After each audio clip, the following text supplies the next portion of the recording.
Hey, Coach, when you think about this game at this time, I mean, obviously every game, every week is important. Yeah, for sure. Where does this one stack up? Yeah, I think it's real important. I think for us, I think every game really is important. I mean, we're trying to, get better as a program and get more consistent. And again, I think a lot of teams in the Big 12 are. I mean, it's a very competitive league. I don't know any other league that I've ever seen kind of like this one where, some of the teams that were picked to win are maybe not doing as well. And some of the teams that were picked at the bottom are leading the league right now. And it's a very competitive league. And so anytime you have a game and an opportunity to go out and compete and win a football game, it's big. But it's a home game for us. We haven't played particularly well at home. I've been disappointed with how we've played at home. And so it's, we need to play well this week. Was Saturday's game, and I'm implying moral victory or anything like that, but was it as close to a complete game? Oh, I don't know. I mean, we played pretty clean. Certainly didn't turn the ball over on offense. And so we did some good things there. There's some things we would like to have had back. We had to kick 2 field goals. We got behind them one time and didn't complete a pass that, if we make that catch could be a lot different. I mean, just, things like that. I mean, there's a lot of plays we'd like to have back, but we played better. I thought it was Josh's best game that he's played, since he's been at TCU. Like I said, I felt like we took a step in the right direction. We're a little beat up, in some places right now, like everybody is. I mean, that's not really much of an excuse, but, we just got to continue to get better defensively and really across the board. But we've got to, we got to continue to play better. And I think the thing we talked to our players about was being the most excited team to play. I thought we were excited to be there, thought that we handled the environment well. We talked obviously about turnovers. We didn't turn the ball over. We didn't get a turnover. And I think that was part of our frustration is we felt like we were really close. There were a couple of times where we got our hands on balls. We felt like we could have intercepted. There's quarterback fumbles. The ball bounces right back to him one time. So that part was a little frustrating. We felt like we could maybe create enough havoc to get a turnover that would make the difference in the game, just like it did the week before against Texas Tech. And that's how these games go. I mean, a lot of these teams are evenly matched, and it really boils down to who makes a play in a critical situation. And it's just the 4th down, for example, the 4th and 9 that they converted. If we make a play there, then we're throwing 2 passes and hopefully lining up and kicking a game-winning field goal. And so, those things have happened this year. It happened in Central Florida a little bit the same way. There's not much difference between these teams, and they're going to come down to, who makes plays in critical situations if you get there. And you have to, in order to get there, you have to be excited. You have to not turn the ball over, and then you have to, make those plays in those critical times. There was a report that Dana said to Nebraska. I guess were you guys caught by surprise? No, that was something that kind of we've been talking about a little bit, during the season. That was something that I think Dana had talked to them maybe before the season started about a potential role, and as I think the season unfolded, I was kind of aware of what was going on. So I think it's a good move for Dana. I'm excited for him. He did a really good job here, and we appreciate what he did for us. And and it's a good opportunity for him for sure. Coach, a couple guys you didn't have on Saturday against Baylor was Marcus, and then Yeah. Hakeem got hurt. Do you have a status on those guys? Yeah, it looks like both of them will probably be out this week. Unfortunately, we're a little bit banged up at that spot, a little young. But that's football. You just got to figure out a way to get through it, and going to have some guys step up. And I think we have some people that are capable of doing that. What are your thoughts on how Connors kind of stepped in? I've been really pleased with what he's done. You can tell he's a little bit inexperienced at times and is still learning how to play, but he's got great size. The 1-2 is definitely there. He's a better athlete than you probably think he is. And, for a guy that hadn't played and has had to play as much as he has the last several weeks, I'm excited about what he's doing and what he's capable of. And, he's going to do what you tell him to do, and he's going to have great effort. And as I said, he's a big athletic kid. Oklahoma State's one of those teams you kind of alluded to earlier. Those picked high, and it has really struggled at times this year. So what have you seen from them on film? Well, when you turn the film on, I mean, they're a good football team. It's you certainly wouldn't say that they would be winless in the league. I mean, they've got good players, and they can score points. They can create all kinds of problems for you defensively. They're really good interior. I mean, they got big guys, really athletic guys on the back end. And then you look at their offense, and they got a ton of experience on the offensive line. Got the number one running back in the country coming back, a quarterback with a lot of experience, some big play wide receivers. I mean, you just look at them and you go, this is a really good football team. They played well on special teams.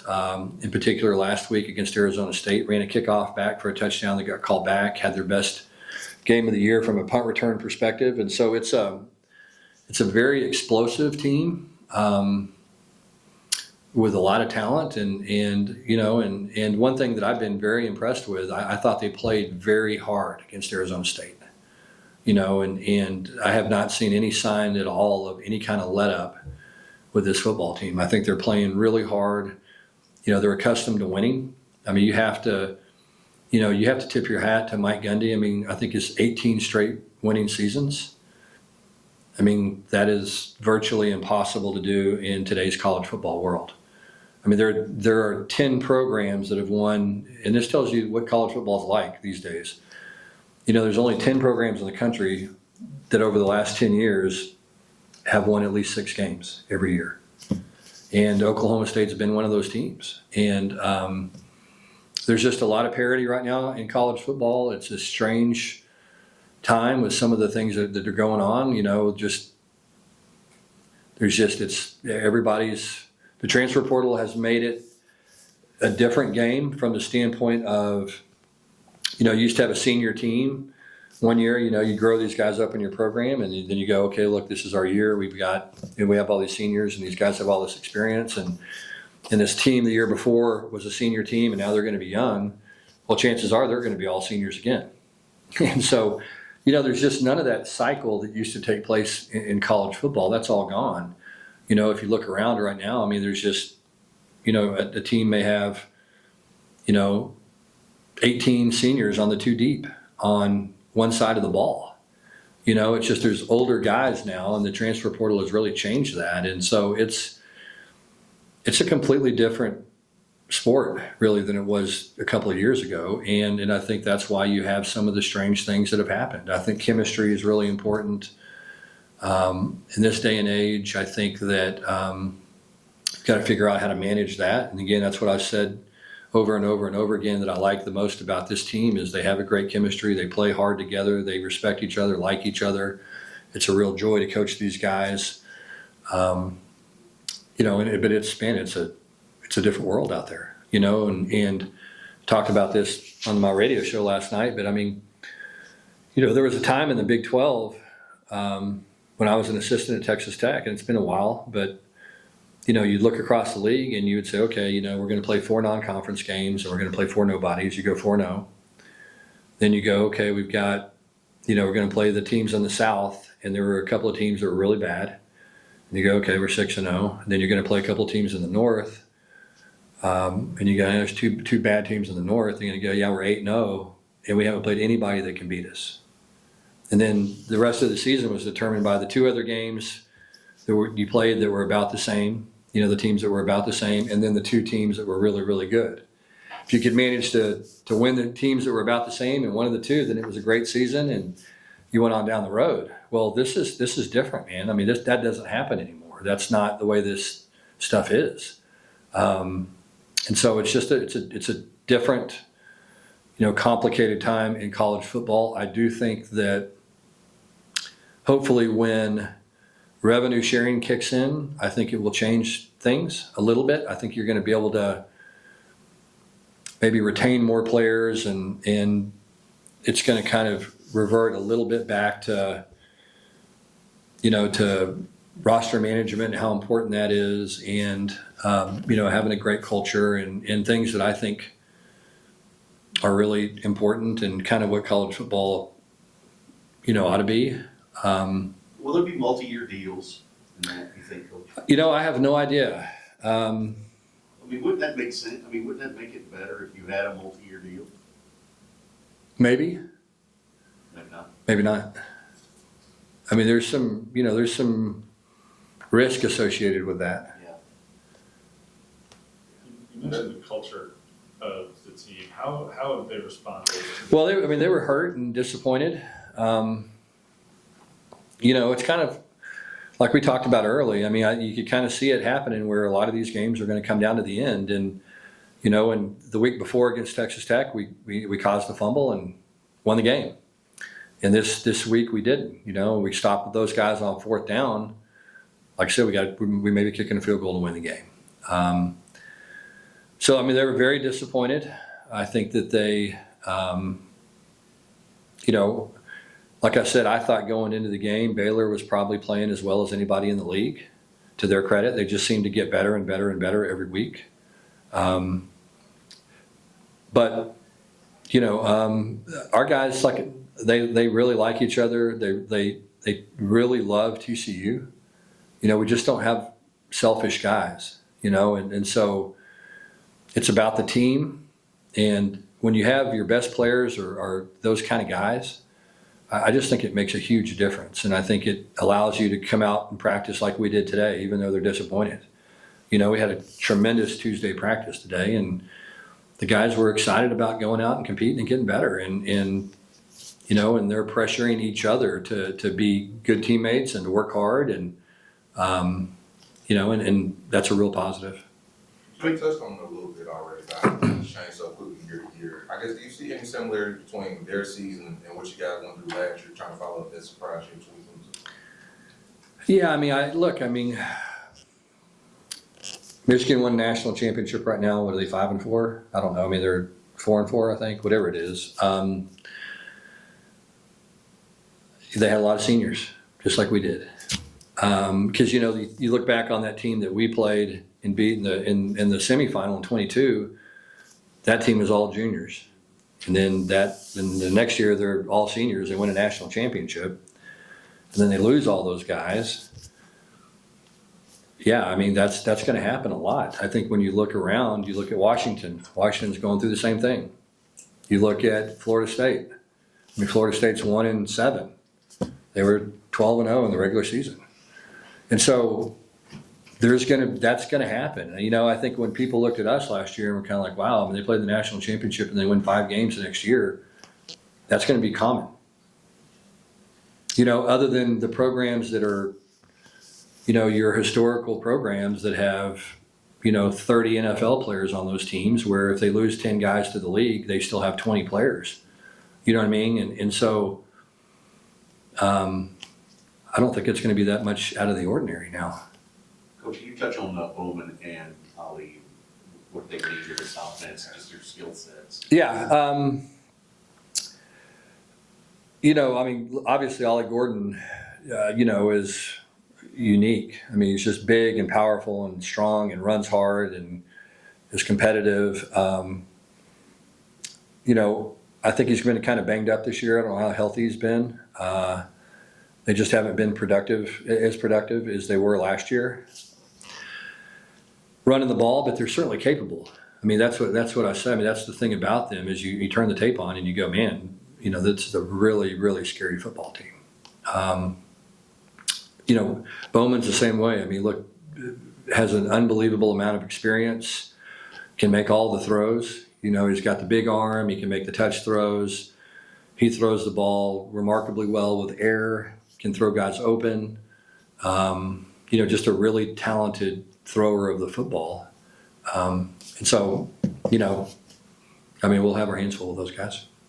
Coach, when you talked about the running game the other day, we talked about Savion and what makes him good.